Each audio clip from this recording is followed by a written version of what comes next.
नमस्कार बच्चों, मैं प्रशांत कुमार आज 7वीं कक्षा की पाठ्यपुस्तक बसंत भाग 2 के तीसरे पाठ हिमालय की बेटियां लेकर प्रस्तुत हूँ।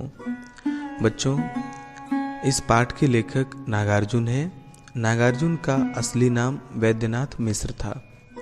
इस पाठ में लेखक ने हिमालय से निकलने वाली नदियों को ही हिमालय की बेटियां कहा है। लेखक कहता है कि जब वह सिंधु और ब्रह्मपुत्र नदियों के नाम सुनता है तो हिमालय से निकलकर बहने वाली कई छोटी बड़ी नदियों के चित्र उसकी आंखों के सामने आ जाते हैं। ये नदियां हैं गंगा, यमुना, सतलुज, रावी, चनाब, झेलम, कुबा, ब्यास, सरयू, गंडक और कोसी आदि। बच्चों, लेखक के मन में इन सभी नदियों के लिए श्रद्धा की भावना थी। वह कहता है कि इन नदियों में वह उसी तरह से डुबकियां लगाता था जैसे कोई छोटा बच्चा अपनी माँ, दादी, मौसी या मामी की गोद में उछल कूद मचाता है। लेखक बताता है कि जब उसने इन नदियों को हिमालय के कंधे पर चढ़कर अर्थात हिमालय के ऊपर चढ़कर देखा तो वहाँ उसे ये नदियाँ बहुत पतली दिखाई दी, लेकिन समतल मैदानी भागों में पहुंचकर ये नदियाँ बहुत ही बड़े रूप में दिखाई देती हैं। लेखक को हिमालय की इन बेटियों की बाल लीलाओं को देखकर बहुत हैरानी होती थी। उसे लगता था कि पता नहीं कौन सी मंजिल को पाने के लिए ये नदियाँ हिमालय से निकलकर लगातार बहती रहती हैं। बच्चों, सिंधु और ब्रह्मपुत्र ये दो महानदियाँ हिमालय से निकलकर समुद्र में मिल जाती हैं। पाठ में लेखक ने नदियों को हिमालय की बेटियां कहा है और ये बेटियां जब समुद्र से जाकर मिलती हैं अर्थात समुद्र जब इन्हें अपना लेता है तो लेखक ने हिमालय को ससुर और समुद्र को हिमालय का दामाद कहा है। लेखक कहता है कि जिसने केवल समतल इलाकों में ही नदियों को देखा है वह जान ही नहीं सकता कि ये नदियां कैसे अपने पिता हिमालय की गोद में छोटे रूप में उछल कूद मचाती हुई खिलती हैं।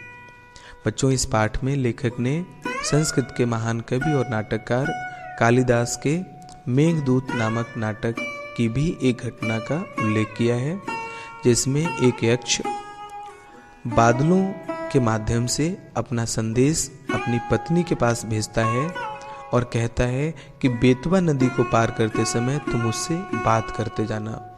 बच्चों, जिस तरह से लेखक ने इस पाठ में नदियों के सजीव रूप को प्रस्तुत किया है, नदियों को बेटी के रूप में प्रस्तुत किया है, कालिदास ने भी अपने नाटक में नदियों के सजीव रूप का ही वर्णन किया है। जब यक्ष बादलों से नदी से बात करने की बात कहता है तो इससे पता चलता है कि कालिदास को भी नदियों का सजीव रूप पसंद था। बच्चों, महान पत्रकार एवं स्वतंत्रता संग्राम सेनानी काका कालेलकर ने भी नदियों को लोक माता कहा है। लोक माता अर्थात पूरे संसार की माँ। लेकिन लेखक इन्हें माता मानने से पहले बेटी के रूप में देखता है। कई कवियों ने नदियों को बहन के रूप में भी स्वीकार किया है, नदियों को बहन भी कहा है। इस पाठ के अंत में लेखक कहता है कि एक दिन उसकी तबीयत कुछ ढीली थी तो वह दोपहर के समय सतलज नदी के पानी में अपने पैर डालकर बैठ गया। लेखक महसूस करता है कि उसका तन और मन एकदम ताजा हो गया और वहीं बैठे बैठे वह एक गीत गुनगुनाने लगा।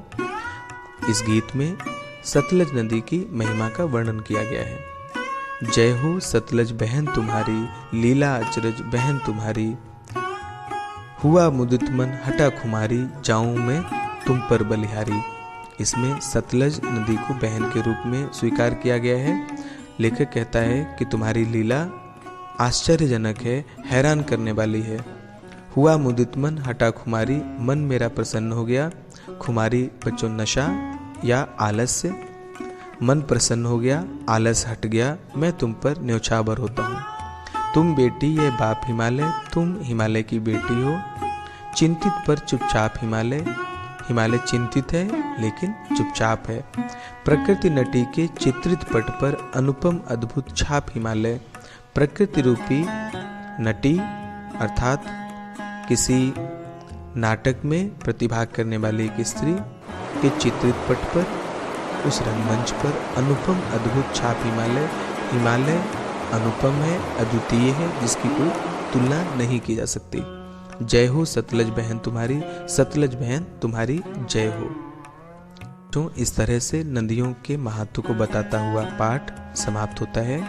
पाठ में आए कुछ कठिन शब्दों के अर्थ को हम जान लेते हैं। बच्चों, इसमें एक शब्द आया है संभ्रांत। संभ्रांत महिला पूरा शब्द था। संभ्रांत माने होता है बच्चों सभ्य, कौतूहल, जिज्ञासा, विस्मय, आश्चर्य, बाल लीला, बचपन के खेल। प्रेयसी प्रेमिका को कहते हैं। अधित्यकाएं पहाड़ के ऊपर की जो समतल भूमि होती है उसे कहा जाता है। उपत्यकाएं चोटियां। लीला निकेतन लीला करने का स्थान या घर। यक्ष कालिदास के मेघदूत नाटक का यह एक मुख्य पात्र है। प्रतिदान वापस करना। सचेतन सजीव, मुदित माने खुश होना। खुमारी नशा या आलस्य। बलिहारी कुर्बान होना। नटी नाटक में कोई भूमिका निभाने वाली स्त्री।